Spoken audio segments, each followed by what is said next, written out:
Acertando aí o som do microfone. Pai amado, nós nos colocamos na presença do Senhor. Pedimos a tua bênção para esse momento.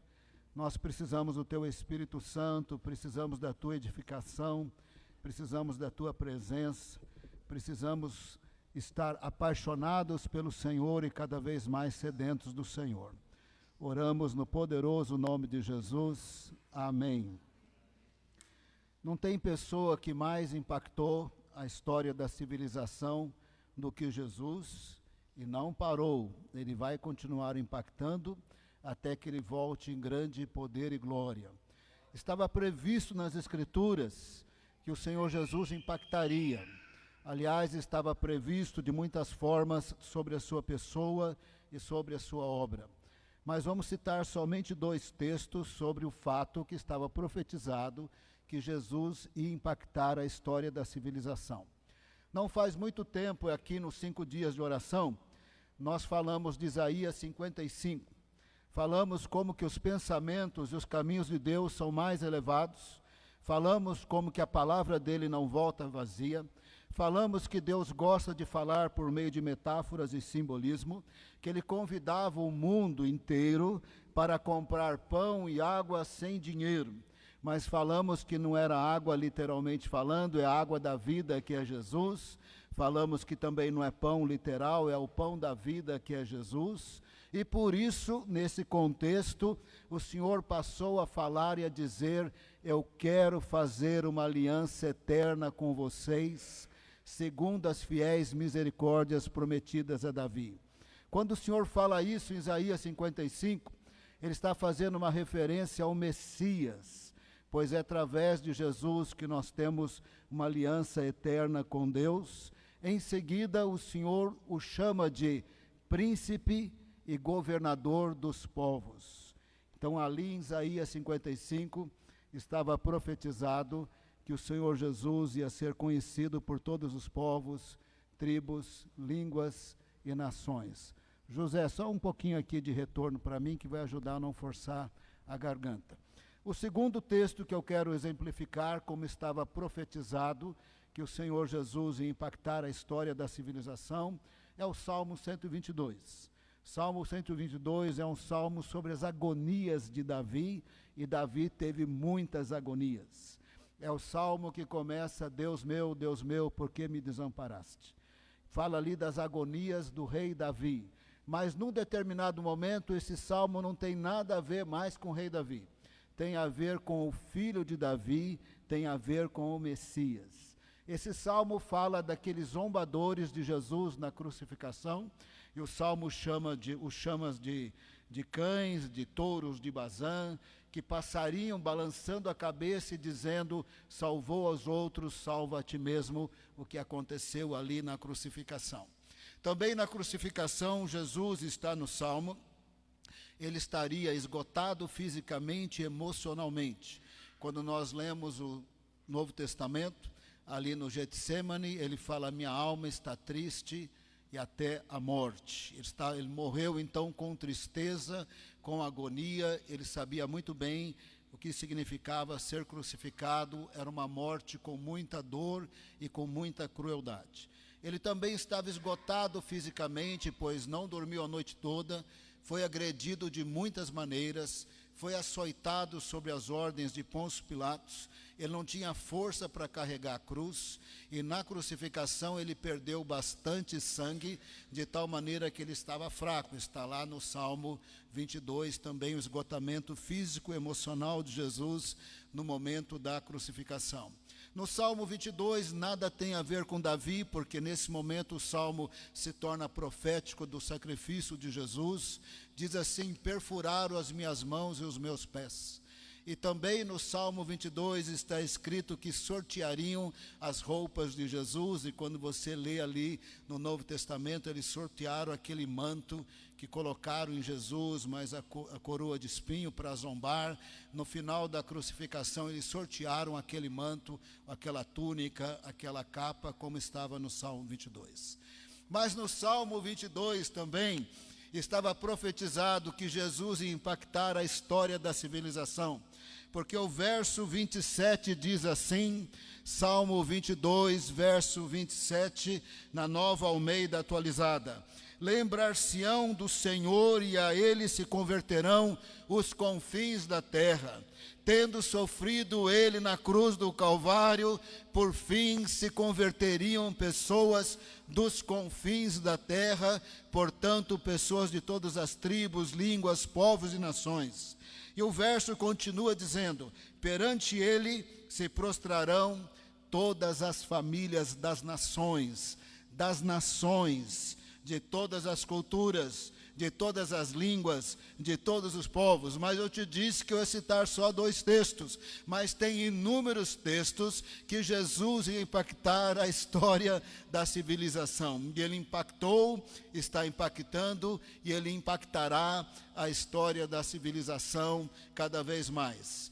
Diz as estatísticas mundiais, nós vamos aí arredondar o número, é mais do que 7 bilhões, mas vamos arredondar a população mundial para 7 bilhões de pessoas. Segundo as estatísticas, 3 bilhões e meio de pessoas, metade da população mundial, diz: eu sou cristão. Para mostrar o quanto que Jesus impactou e impacta a história da civilização.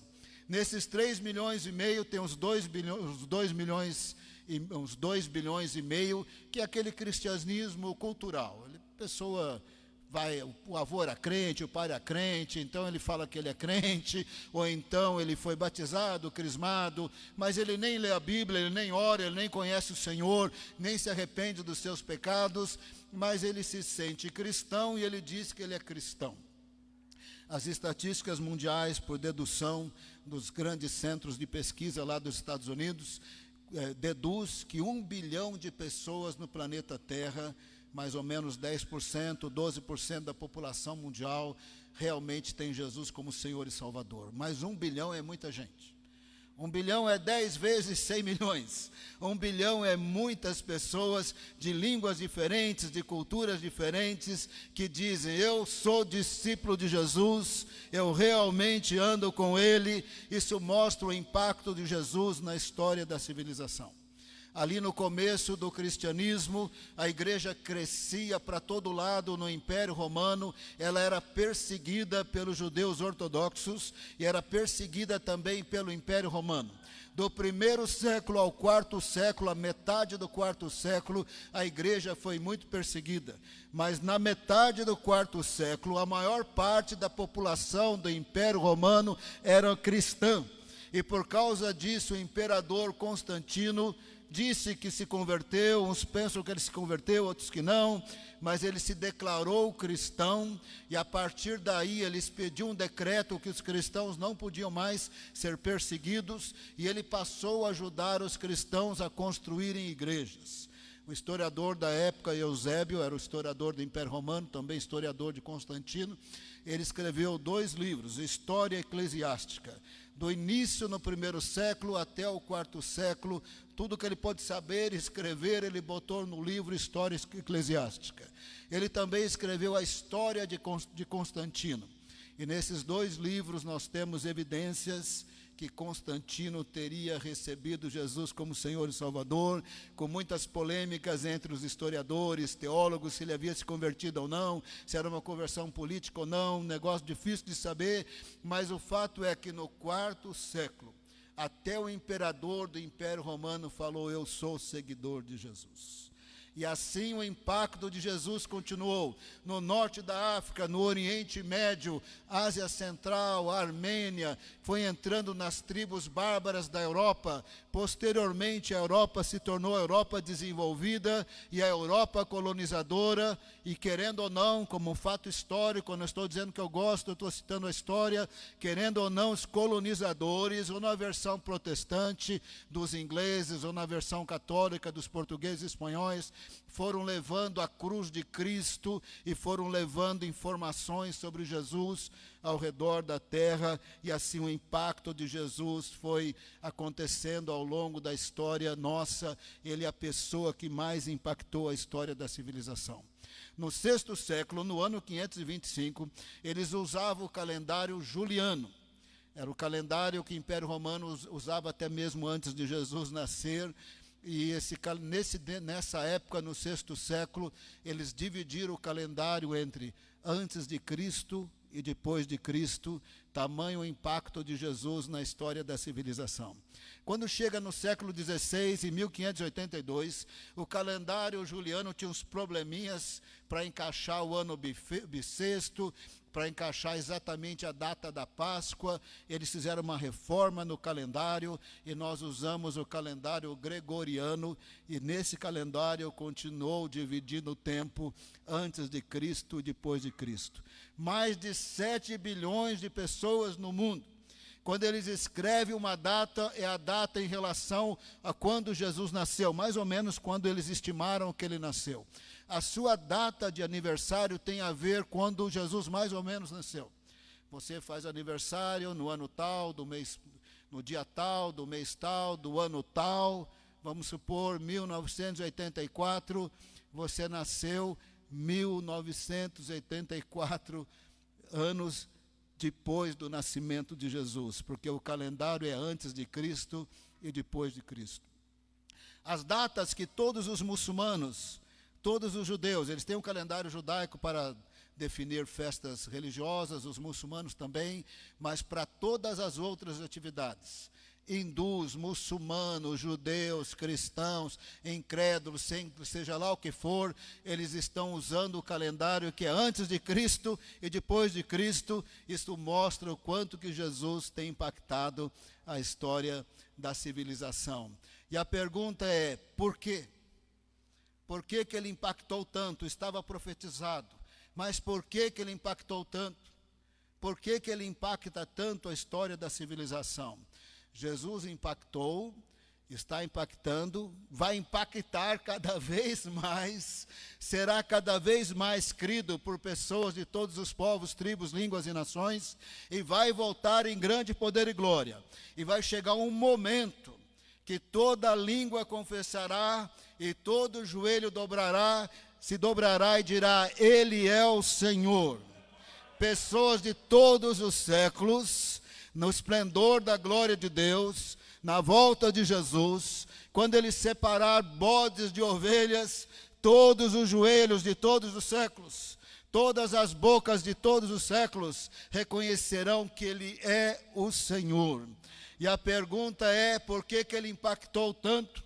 Por que que ele está impactando? Por que que ele impactará tanto a história da civilização? Porque Jesus é totalmente singular. Muita atenção agora, porque ele é singular e não é tão fácil de falar de Jesus, mas você é inteligente, você vai pegar. A Bíblia revela que Deus é uma unidade plural, Deus é uma unidade composta. Deus é Pai, Filho e Espírito Santo. São 3 pessoas distintas, não é a mesma pessoa com 3 nomes. São 3 pessoas distintas, mas é uma unidade plural, uma unidade composta, pois estas pessoas são inseparáveis, elas são indivisíveis. Jesus está sempre no Pai, o Pai está sempre no Filho, ambos estão sempre no Espírito, o Espírito está sempre no Pai. Jesus pode estar à direita de Deus Pai, mas o Espírito Santo que habita em nós, na unidade de pessoas que há na Trindade, através do Espírito Santo, Jesus está aqui também conosco. Estarei sempre convosco. Onde tiver 2 ou 3 reunidos em meu nome, ali estarei. Ele está conosco, dado a unidade de pessoas na Trindade, pois se o Espírito Santo está conosco, o Pai e o Filho estão conosco. Deus é uma unidade plural, Pai, Filho e Espírito Santo. Quando não havia nada, havia Deus, Criador dos céus e da terra. Quando não havia nada, havia o Pai, o Filho e o Espírito Santo, na Trindade, nessa unidade de pessoas, compartilhando a mesma natureza e os mesmos atributos. De tal maneira que o Pai é eterno, amoroso, misericordioso, bondoso, onipresente, onisciente, onipotente, assim é o Filho, assim é o Espírito Santo. Portanto, Jesus, ele é eterno, ele é preexistente, ele é divino, Ele é Criador, Ele é a fonte da vida, Ele é a luz dos homens, e Ele é vencedor, Ele é muito mais de tudo que eu acabei de falar. Ele é totalmente singular, então não tem como ele não impactar a história da civilização. Os profetas que falaram desse impacto da história da civilização, falaram de sua pessoa, falaram da sua divindade, falaram da sua humanidade, falaram do seu nascimento virginal, da linhagem de Davi em Belém, da Judeia, falaram com muitos detalhes sobre a pessoa e obra de Jesus. Diferente de nós, por isso que nós não impactamos a história da civilização como Jesus, diferente de nós, quando ele se tornou homem, ele já existia. Nós passamos a existir quando fomos fecundados lá no útero de nossas mães. Quando a nossa mãe estava lá fértil, o nosso pai colaborou muito sem vontade, ele colaborou com esperma, com sêmen, aí houve a fecundação, na fecundação teve a célula-tronco, e a partir dessa célula-tronca nós viemos a existir como nós somos. Ou nascemos com sexo masculino ou feminino, a partir dessa concepção. Jesus já existia. A Bíblia dizia que ele ia nascer no nascimento virginal, porque ele ia ser a encarnação de uma das pessoas da Trindade. O milagre é que ele foi gerado em Maria sem ter um pai humano. E não só foi esse milagre, o milagre de se tornar homem, sendo Deus na Trindade, sem pecado, eterno, preexistente. Agora, ao se tornar homem, presta bem atenção para você entender porque que Jesus está impactando a história da civilização. Ao se tornar homem, a sua humanidade não fez de Jesus um Deus menor. Deus é Pai, Filho e Espírito Santo. Ele coexiste na Trindade com os mesmos atributos em plena unidade. Ele não é um Deus menor porque se tornou homem. Nem a sua humanidade é menos humanidade. Ele se tornou homem porque ele teve uma mãe biológica.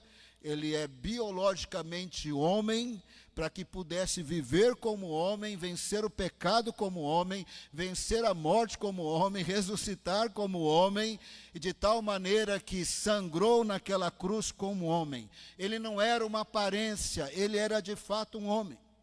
Mas a palavra do Senhor diz que esse ser eterno, preexistente, divino, criador, fonte da vida, luz dos homens, vencedor, ao tornar-se homem, ele tinha que se humilhar no tempo e no espaço. Ele era 100% Deus, que se tornou 100% homem, mas ele tinha que se humilhar no tempo e no espaço, pois quando ele se tornou homem, o seu corpo era o tabernáculo de Deus. O seu corpo era o tabernáculo dessa pessoa da Trindade. Portanto, quando ele estava na Galileia, ele não estava na Judeia.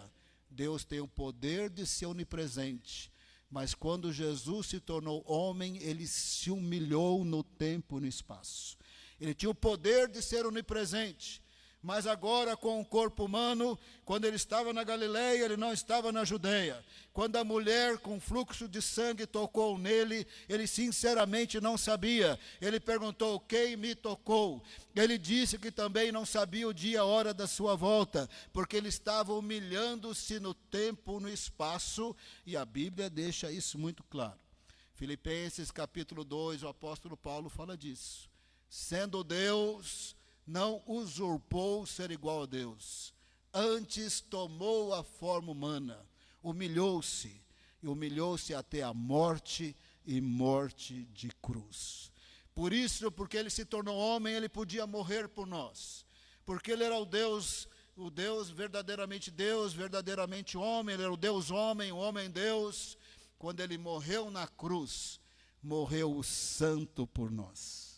Morreu o eterno por nós, morreu o Criador por nós, o Criador na pessoa de Jesus, em plena unidade com o Pai e o Espírito Santo. Ele é totalmente singular. Por isso que ele falou para os discípulos mais de uma vez: vocês me chamam de mestre e Senhor, e eu sou. Por isso que quando eles pediram provas para Jesus, Ele respondeu a partir do seu poder do fato que ele tem vida e a fonte da vida. Quando ele entrou em Jerusalém, naquele burrinho, estava todo mundo aclamando ele como filho de Davi, achando que ele ia ser uma espécie de imperador do Império Romano. Ele foi entrando ali, estavam aclamando, mas aclamando por motivações erradas e motivos errados.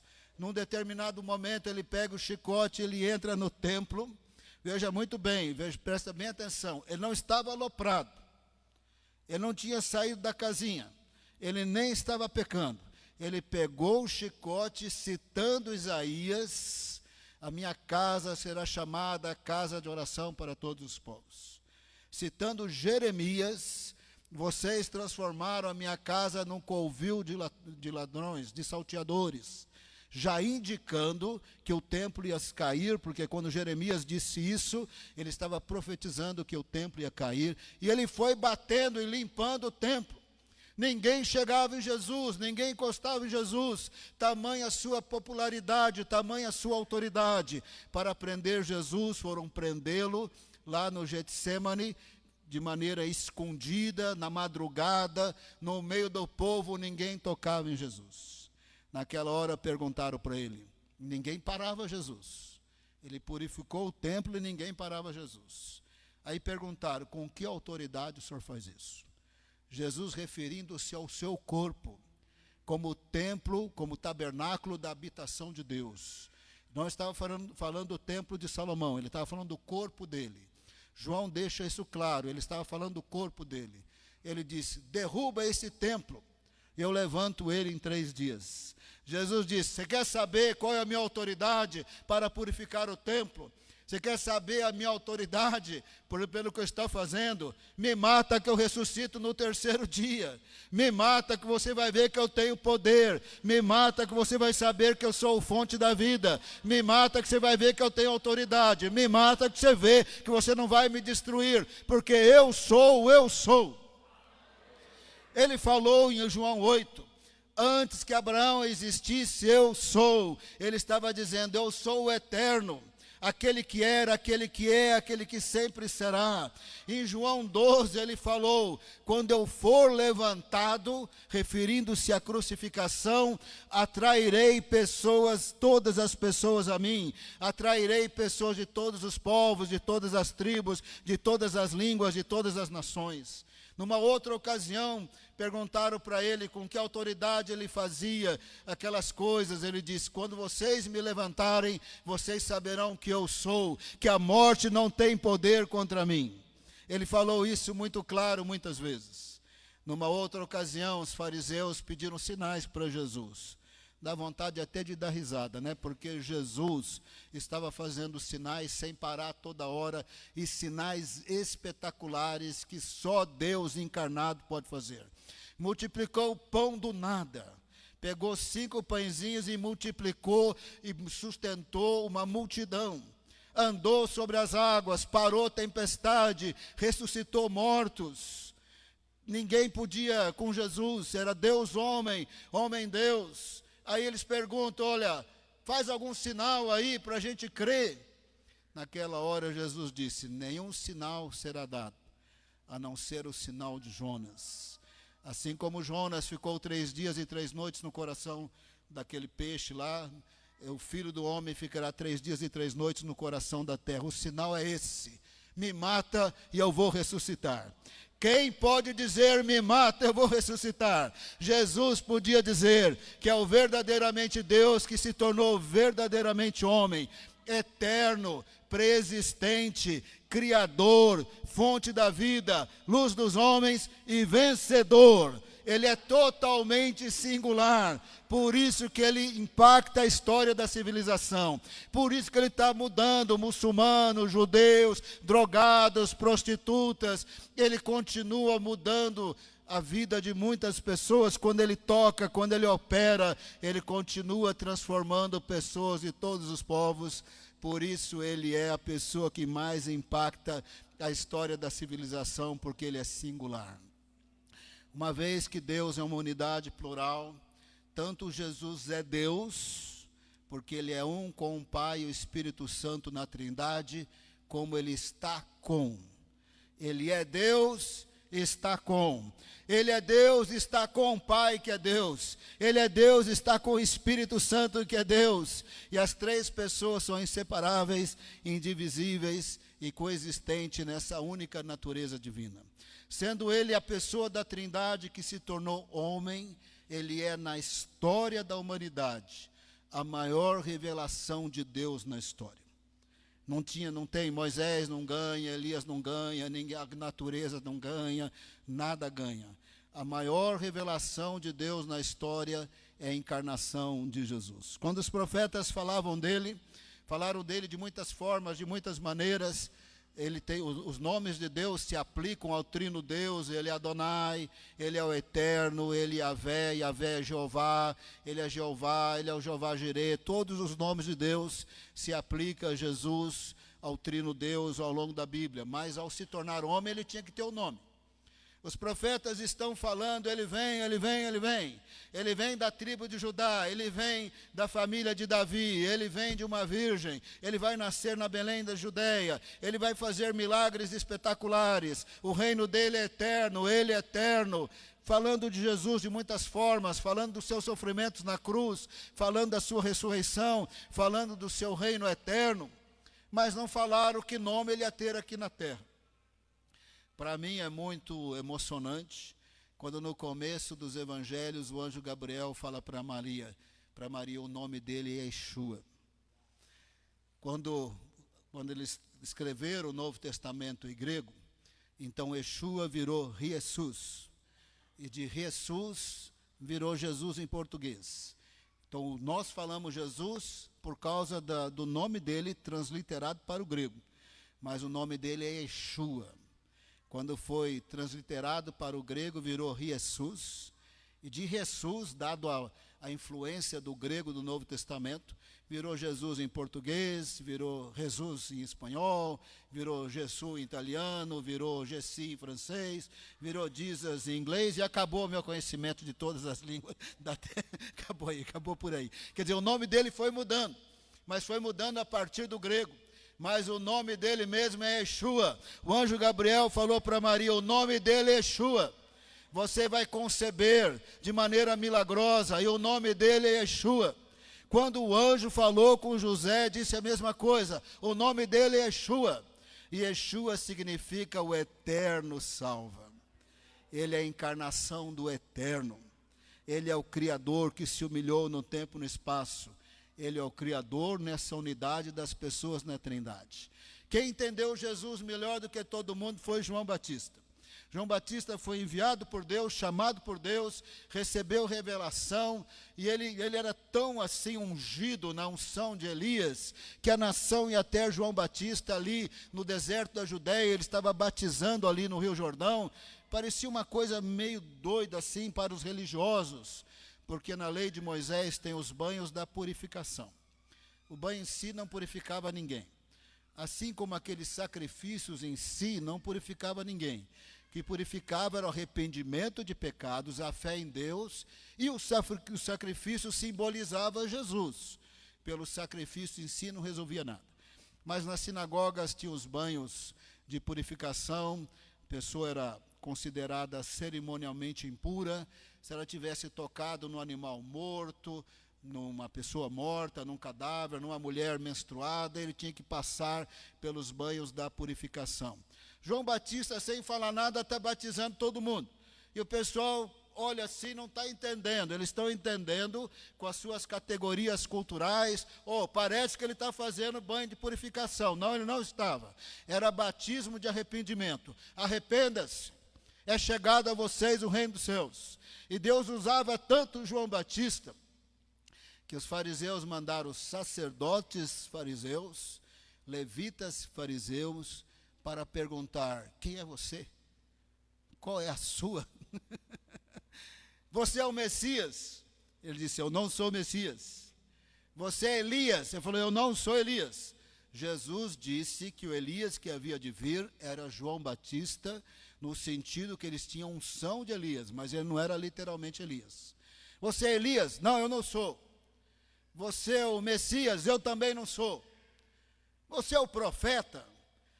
Ali eles já entenderam na hora o profeta de Deuteronômio 18, a semelhança de Jesus, de Moisés, que se cumpriu em Jesus. Eu falei, esse profeta eu também não sou. Mas quem é você? O que você está batizando?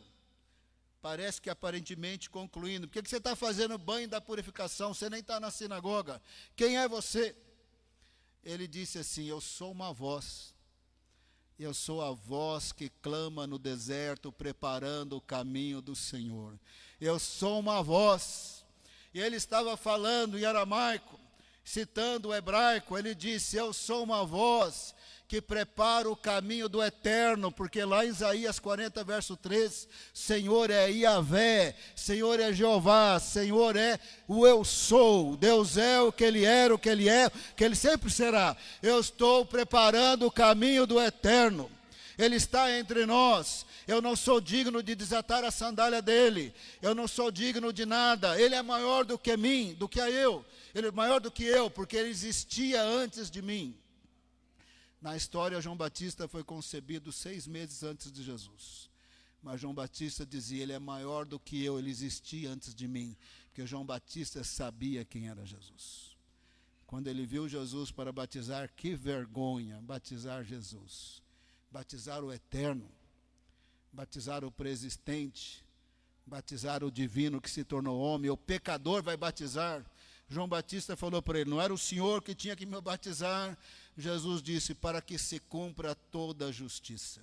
Jesus foi batizado em nosso lugar, Ele venceu o pecado em nosso lugar, Ele morreu naquela cruz em nosso lugar, Ele foi sepultado em nosso lugar, e Ele ressuscitou em nosso lugar, Ele está vivo. Lembrar-se-ão e se converterão os confins da terra, lembrar-se-ão do Senhor, e se converterão os confins da terra.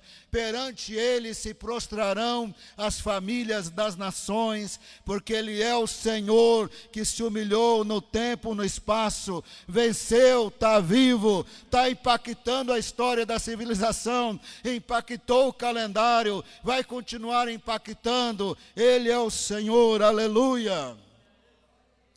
Ele é Deus na Trindade e está com Deus, porque Ele está com o Pai e com o Espírito Santo.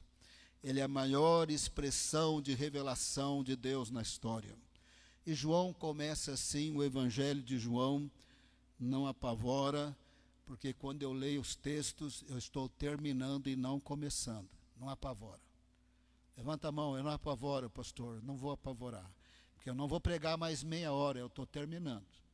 Mas muita atenção, porque é profundo, e a palavra de Deus é profunda. João 1:1. No princípio, lá na eternidade, era o verbo. Sabemos pelo contexto de João que verbo aqui se refere a Jesus. No princípio, Ele era, porque Ele era, porque Ele é hoje o que Ele sempre foi, o que Ele sempre será. Ele é o eu sou, Ele é o eterno, Ele é o preexistente. No princípio era o verbo estava com Deus, porque Ele é uma pessoa distinta. Ele estava com o Pai e com o Espírito Santo, que são pessoas distintas, e o verbo era Deus. Quando nós falamos, portanto, Jesus é eterno, preexistente, divino. Mas quando nós falamos verbo porque a palavra no grego é logos, é o substantivo masculino do gênero masculino para a palavra palavra. No grego, palavra não é feminino, palavra é masculino. Então, se estivéssemos lendo no grego, no princípio era o palavra, a palavra, porque Jesus é a maior expressão de revelação de Deus na história. A palavra estava com Deus, porque Ele é distinto. E a palavra era Deus, porque Ele tem natureza divina. Como que Ele não impactaria a história da civilização? De qual homem nós podemos dizer é eterno, preexistente, divino, um com o Pai e o Espírito Santo na Trindade, Criador dos céus e da terra, fonte da vida, luz dos homens, vencedor. De qual homem nós podemos dizer isso? Só de Jesus, que se humilhou no tempo e no espaço, para morrer por nós, saciando o amor de Deus e a justiça de Deus.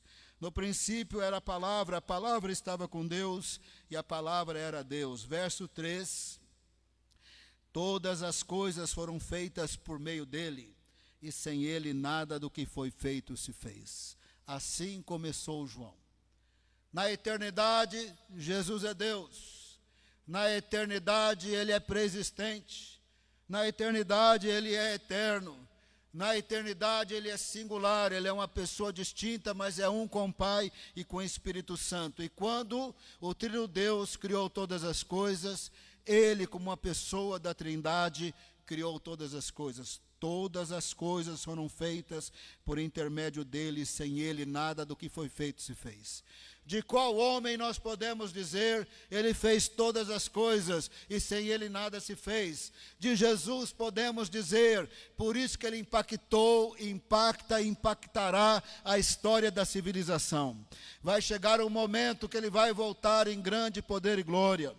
E aí todo joelho se dobrará e toda língua confessará que ele é o Senhor. Aqui esse ele, todas as coisas foram feitas por intermédio dele, está concordando com o verbo, que é substantivo masculino.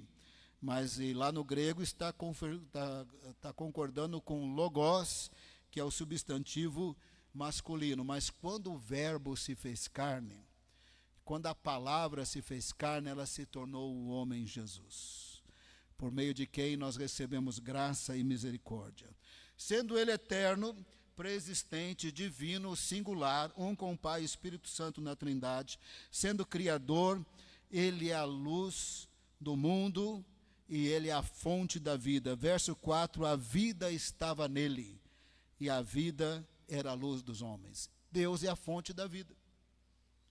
Pai, Filho e Espírito Santo é a fonte da vida. Ele é a luz dos homens. Homens de todos os povos, de todas as tribos, de todas as línguas. Luz, por quê? Se Adão, nós morremos. Se Adão, somos pecadores. Se Adão, somos separados de Deus. Em Jesus, nós somos perdoados.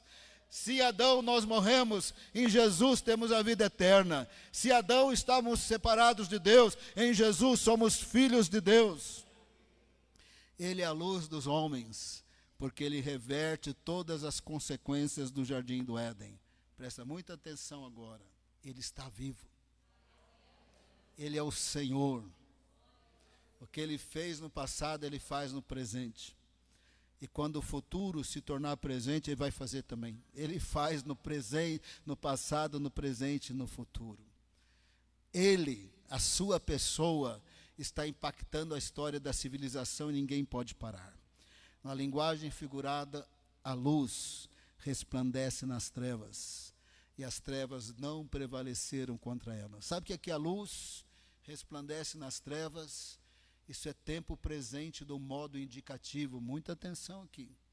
Ele resplandece nas trevas, modo indicativo, tempo presente, e porque ele resplandece, ele nunca para de resplandecer. Resplandece. E se resplandece hoje, é porque resplandeceu no passado. Se vencedor hoje, porque foi vencedor no passado. E se venceu no passado, vence no presente, vencerá no futuro, quando o futuro virá presente. Quando amanhã for hoje, ele resplandece nas trevas, no passado, no presente e no futuro. Ele é o Senhor vencedor. Ele resplandeceu no passado, por isso ele resplandece no presente, ele sempre vai resplandecer, ele impacta a história da civilização. No passado ele resplandeceu quando ele se tornou homem sem pecado, quando ele venceu o pecado ao longo dos seus 33 anos, quando ele morreu na cruz sem pecado, o Cordeiro Imaculado de Deus que tira o pecado do mundo, quando ele ressuscitou dos mortos e quando ele derrotou principados e potestades naquela cruz do Calvário, porque agora ele pode perdoar as pessoas dos seus pecados, e perdoados em Cristo Jesus, o demônio não tem mais poder sobre nós, irmãos, é o contrário, e meu nome expelirão demônios. Eis aí, vos dei autoridade para pisar de serpentes e escorpiões e todo o poder do maligno, e nada absolutamente vos causará dano. Nós temos autoridade em Cristo Jesus, não autoridade de nós mesmos, mas autoridade em Cristo Jesus, porque Ele venceu o pecado, o diabo e a morte. Porque Ele venceu, Ele continua vencendo. Ele vence no presente, porque venceu no passado, vai vencer no futuro. Quando o futuro virá presente, Ele vai vencer. Ele é o vencedor. As trevas não prevaleceram. Isso aí é passado, no português e no grego também. No grego é um passado completamente absoluto. Não é passado contínuo, não, completamente absoluto. Quando Jesus derrotou, Ele derrotou. Quando Ele derrotou o pecado, Ele derrotou o pecado. Ele não precisa derrotar de novo. Quando Ele derrotou a morte, Ele derrotou a morte. Ele não precisa derrotar mais. E quando Ele derrotou o mundo das trevas, Ele derrotou, não precisa derrotar mais. Ele ainda vai jogá-los no lago de fogo, mas eles estão derrotados, debaixo dos pés de Jesus, e submissos ao Senhor, e submissos à igreja que anda com Jesus, e manda demônio embora em nome de Jesus, e eles vão embora em nome de Jesus, porque Ele venceu. As trevas perderam no passado, perde no presente, perderá no futuro. Quando o futuro for presente, perdeu. Mas Jesus resplandece nas trevas, no presente, para todos sempre, porque Ele é o Senhor. Jesus é singular, eterno, preexistente, divino, criador. Criou todas as coisas, sem Ele nada se fez. Fonte da vida, Ele é a luz dos homens. Ele é a fonte da vida, a vida estava nele, e a vida era a luz dos homens, e Ele resplandece nas trevas, e as trevas não prevaleceram contra Ele. Jesus é totalmente singular. Por isso que estava profetizado que Ele impactara a história da civilização. Ei, Jesus não está precisando que você fique nervosinho brigando com as pessoas. Tem pessoas que às vezes ofendem Jesus, até ofende as igrejas, que as igrejas têm problema, às vezes ofende pastor, porque às vezes pastor tem problema, mas não precisa defender Jesus. Ele não tem problema, Ele é o Senhor. Ele não precisa que você fique nervosinho brigando com alguém. Quando alguém ofender Jesus, você simplesmente fala: eu lamento, você está falando isso por causa dos escândalos dos homens, você está falando isso por causa dos escândalos da igreja, mas eu preciso dizer uma coisa para você. Se você conhecesse Jesus, você saberia que Ele não é nada disso. Você simplesmente confirma que Ele é quem Ele é, mas não fica nervosinho, não briga com ninguém. Ele não precisa que a gente briga com ninguém, Ele continua o Senhor. Perdoa as pessoas e ora pelas pessoas. Porque quando o Espírito Santo tocar, quando Jesus tocar, as barreiras acabam. As pessoas mais fechadas podem ser mudadas. As pessoas mais fechadas podem ser transformadas. Os maiores endemoniados podem se tornar filhos de Deus. Os mais cegos podem ter luz do Senhor, porque Jesus é a luz dos homens. Nós só temos que andar com Deus, ter vida santa, andar nos caminhos do Senhor, ter bom testemunho, pedir perdão pelas coisas erradas, mas não precisamos brigar com ninguém por causa de Jesus, porque Ele é o eterno, o divino, o Criador, fonte da vida, luz dos homens, e a luz dele resplandece nas trevas, para todos sempre. Ele é o Senhor, Ele é o vencedor. Ele impactou a história da civilização de uma maneira tão grande, que metade da população diz que é cristã, e ainda que boa parte desses que dizem que são cristãos nem sabe que não são cristãos, mas eles se sentem cristãos e dizem que são cristãos. Jesus impactou tanto a história da civilização que talvez nunca se escreveu tanto sobre uma pessoa como Ele. Ou as pessoas escrevem concordando, ou escrevem discordando. Ou Ele é o Jesus das Escrituras, ou Ele é o Espírito de luz, no sentido que as pessoas pensam que Ele é Espírito de luz, que se purificou, reencarnando, seja lá o que for. Ele até é muito brilhante. Ele é até muito brilhante. Quando Ele se manifestou para Paulo, Paulo ficou cego e disse que Ele brilhava mais do que o sol. Quando João viu Jesus em Apocalipse, ele disse: Ele brilha como o sol. Ele é até muito brilhante, mas ele não é esse espírito de luz. Ele também não é um revoltado contra o Império Romano, que dizem isso sobre ele. Ele também não é só um profeta de Alá, ele é muito mais do que isso, ainda que ele seja um profeta. Ele é muito mais do que isso, ainda que ele também tenha profetizado. Ele não é só o mestre moral imbatível, que ele é mestre moral imbatível. Porque Jesus é quem ele é. Ele se tornou o mestre moral imbatível com 2 sentenças. E não tem como melhorar isso. Jesus disse: ama o próximo como você mesmo e faça para o próximo o que você gostaria que ele fizesse para você. Isto é imbatível.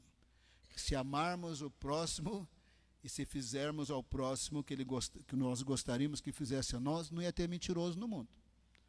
Não ia ter adúltero, não ia ter maledicência, não ia ter injustiça, não tinha uma minoria super rica, a maioria super pobre. Se nós amássemos o próximo e fizéssemos ao próximo o que gostaria que fizéssemos para nós, esse mundo já era o céu. E Jesus é um mestre moral imbatível. Mas ele é muito mais do que mestre moral imbatível. Ele é uma das pessoas da Trindade que se humilhou até a morte de cruz, para que nós fôssemos salvos. Ele não está precisando de ajudinha humana, nós estamos precisando muito dele. Precisamos do seu amor, da sua misericórdia, do batismo do Espírito Santo. E nós estamos precisando muito dele, mas ele não está precisando de favorzinho nosso. Mas ele é tão bondoso que ele nos convidou para participar da ceia. Esse aqui é o meu corpo, que é partido por vocês. Esse é o cálice da nova aliança no meu sangue. É isso que nós vamos fazer. Mas antes de tomar a ceia, vê se você vai topar. Vê se você vai topar. Dá para ouvir tudo isso de Jesus e não orar? Orar que nem crente ora.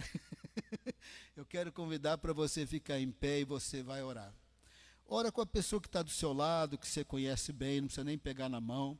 Se você perceber que alguém está meio perdido, não tem ninguém para orar, um de vocês vai lá. Mas orar de 2 em 2, de 3 em 3. Quando é de 2 em 2, de 3 em 3, fica quase que nem um círculo, não é? É diferente de linha. Então você vai fazer círculo aí onde você está. Mas eu estou olhando aqui, estou vendo várias linhas. É para orar de 2 em 2, de 3 em 3. De 2 em 2, de 3 em 3. Começa a orar. Pode começar a orar. Eu acabei de falar de Jesus. Começa a orar. Põe a sua vida na presença de Deus. Põe a sua família na presença de Deus. Põe o seu país na presença de Deus. Quando os diáconos aqui chegarem, os diáconos vão orar também. Quero chamar o pessoal do louvor, se eles vierem à frente, ora aqui também, se estiverem aí embaixo. Jesus é singular. Jesus é singular, Ele quer mudar a nossa vida, Ele quer nos abençoar, Ele quer nos encher do Espírito Santo, Ele é imparável, Ele está impactando a história da humanidade, Ele vai impactar cada vez mais, Ele vai voltar em grande poder e glória. Se coloca na presença de Deus, começa a orar. Deus quer ouvir a sua oração. Se você estiver incomodado, olha, parece que tem um pecado, eu não quero tomar a ceia, peça perdão do seu pecado agora, toma a ceia. Ou parece que eu tenho que perdoar alguém, perdoa alguém agora e toma a ceia. Jesus é imparável, Ele vence no presente, porque venceu no passado, vai vencer no futuro. Vai orando, ora. Deus está vivo, Ele é o Senhor. Se coloca na presença dEle. Ele quer ouvir a sua oração, Ele quer perdoar o seu pecado, Ele quer que você tome a ceia com alegria, Ele quer que você tome a ceia cheio da presença de Deus. Se coloque na presença de Deus. Pai amado, nós nos colocamos na presença do Senhor. Obrigado por Jesus. Obrigado porque Ele fez, por aquilo que Ele fez por nós na cruz. Obrigado porque Ele se humilhou no tempo e no espaço. Obrigado, Senhor, porque somos filhos de Deus. Obrigado porque Ele morreu por nós. Obrigado porque fazemos parte do grupo que foi impactado por Jesus e se tornou discípulo de Jesus. Nós somos discípulos do Senhor. Nós colocamos a nossa vida na presença do Senhor, com as nossas fraquezas, nossas tristezas, nossos medos, Às vezes parece que não temos fé, às vezes parece que estamos com medo, às vezes parece que não conseguimos louvar. Colocamos nossas vidas na presença do Senhor e convidamos o Senhor, pega nas nossas mãos. Bom pastor, pega nas nossas mãos, guia-nos, ajuda-nos, fortalece-nos, edifica-nos, muda-nos, transforma, derrama do Teu Espírito Santo e glorifica o Teu nome. Pai amado, enquanto nós oramos, não estamos orando só por nós, estamos orando pelo nosso país, pela nossa cidade, pelo nosso estado. Oramos pela Tua igreja, oramos pelos familiares que ainda não conhecem o Senhor, oramos pelos enfermos. Recebemos cura dos enfermos, cujos pedidos estão na urna de oração. Recebemos cura de enfermos, recebemos liberdade do Espírito Santo, recebemos renovação da fé. Vitorioso Jesus, que resplandece nas trevas, a luz resplandece nas trevas, e as trevas não prevaleceram contra ela. Abençoa o Teu povo, renova, dê alegria, Senhor, tira a tristeza do coração. Pai amado, tem aquelas situações familiares que trazem tristeza. Misericórdia, Pai, misericórdia, Senhor, misericórdia. Toca as famílias, toca os entes queridos que se perderam, que estão longe do Senhor. Misericórdia, Senhor. Senhor, nós recebemos perdão para os nossos pecados. O Senhor está perdoando os nossos pecados. Queremos tomar a ceia com alegria, Pai amado, com liberdade espiritual. Queremos louvar o Senhor de todo o coração. Nós não estamos na cerimônia religiosa morta, estamos na presença do Senhor. Renova o Teu povo, Senhor, renova o Teu povo, renova a Tua igreja, renova as famílias, glorifica o Teu nome. Oramos no poderoso nome de Jesus, amém. Enquanto nós louvamos a Deus, o louvor vai ministrar, e aí os diáconos vão servir os elementos. E aí, quando eles também se servirem, nós vamos tomar a ceia. Mas nesse momento, se coloque na presença de Deus e louve o Senhor de todo o seu coração. As muitas gerações